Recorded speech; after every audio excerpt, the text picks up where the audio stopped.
Chapitre 5. À peu de distance de Longbourn vivait une famille avec laquelle les Bennet étaient particulièrement liés. Sir William Lucas avait commencé par habiter Meryton, où il se faisait une petite fortune dans les affaires lorsqu'il s'était vu élevé à la dignité de Knight, à la suite d'un discours qu'il avait adressé au roi comme maire de la ville. Cette distinction lui avait un peu tourné la tête en lui donnant le dégoût du commerce et de la vie simple de sa petite ville. Quittant l'un et l'autre, il était venu se fixer avec sa famille dans une propriété, située à 1 mile de Meryton, qui prit dès lors le nom de Lucas Lodge. Là, délivré du joug des affaires, il pouvait à loisir méditer sur son importance et s'appliquer à devenir l'homme le plus courtois de l'univers. Son nouveau titre l'enchantait, sans lui donner pour cela le moindre soupçon d'arrogance. Il se multipliait au contraire en attention pour tout le monde. Inoffensif, bon et serviable par nature, sa présentation à St. James avait fait de lui un gentilhomme. Lady Lucas était une très bonne personne à qui ses facultés moyennes permettaient de voisiner agréablement avec Mrs. Bennet. Elle avait plusieurs enfants, et l'aînée, jeune fille de 27 ans, intelligente et pleine de bon sens, était l'amie particulière d'Elizabeth. Les demoiselles Lucas et les demoiselles Bennet avaient l'habitude de se réunir, après un bal, pour échanger leurs impressions. Aussi, dès le lendemain de la soirée de Meryton, on vit arriver les demoiselles Lucas à Longbourn. « Oh, vous avez bien commencé la soirée, Charlotte !» dit Mrs. Bennet à Miss Lucas, avec une amabilité un peu forcée. « C'est vous que M. Bingley a invité la première !»« Oui, mais il m'a paru de beaucoup préférer la danseuse qui l'a invité la seconde. »« Oh, vous voulez parler de Jane parce qu'il l'a fait danser 2 fois ?» C'est vrai, il avait l'air de l'admirer assez, et je crois même qu'il faisait plus que d'en avoir l'air. On m'a dit là-dessus quelque chose. Oh, je ne sais plus trop quoi. Où il était question de Monsieur Robinson ? Peut-être voulez-vous dire la conversation entre Monsieur Bingley et Monsieur Robinson que j'ai entendue par hasard.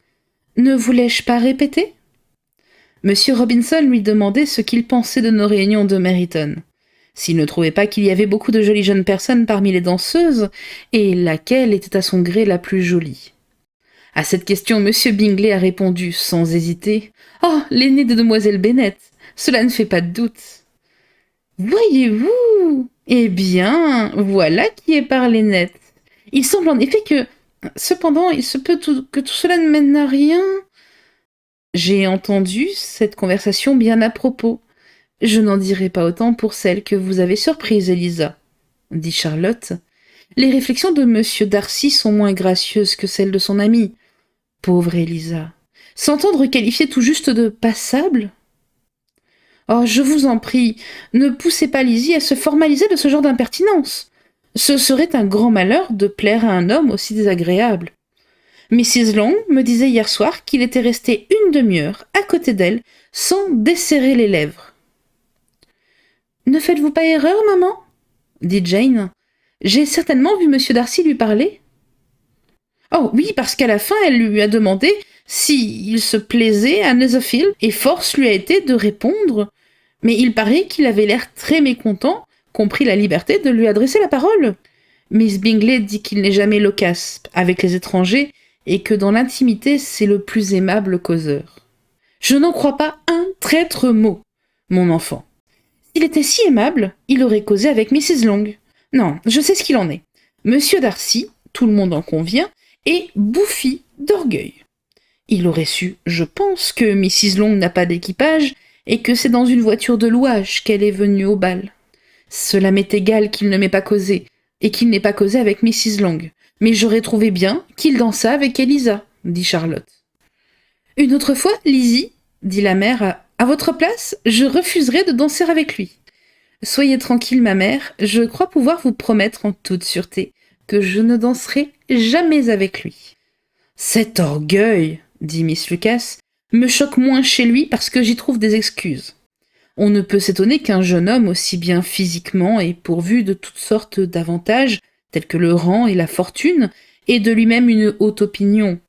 Il a, si je puis dire, un peu le droit d'avoir cet orgueil. Sans doute, fit Elisabeth. Et je lui passerais volontiers son orgueil s'il n'avait pas modifié le mien. L'orgueil, observa Mary, qui se piquait de psychologie, et je crois un sentiment très répandu. La nature nous y porte, et bien peu parmi nous échappent à cette complaisance que l'on nourrit pour soi-même à cause de telles ou telles qualités souvent imaginaires. La vanité et l'orgueil sont choses différentes, bien qu'on emploie souvent ces deux mots l'un pour l'autre. On peut être orgueilleux sans être vaniteux. L'orgueil se rapporte plus à l'opinion que nous avons de nous-mêmes, et la vanité à celle que nous voudrions que les autres aient de nous. « Si j'étais aussi riche que monsieur Darcy !» s'écria un jeune loquace, qui avait accompagné ses sœurs, « je me moquerais bien de tout cela. Je commencerai par avoir une meute pour la chasse, au renard, et je boirai une bouteille de vin fin à chacun de mes repas. »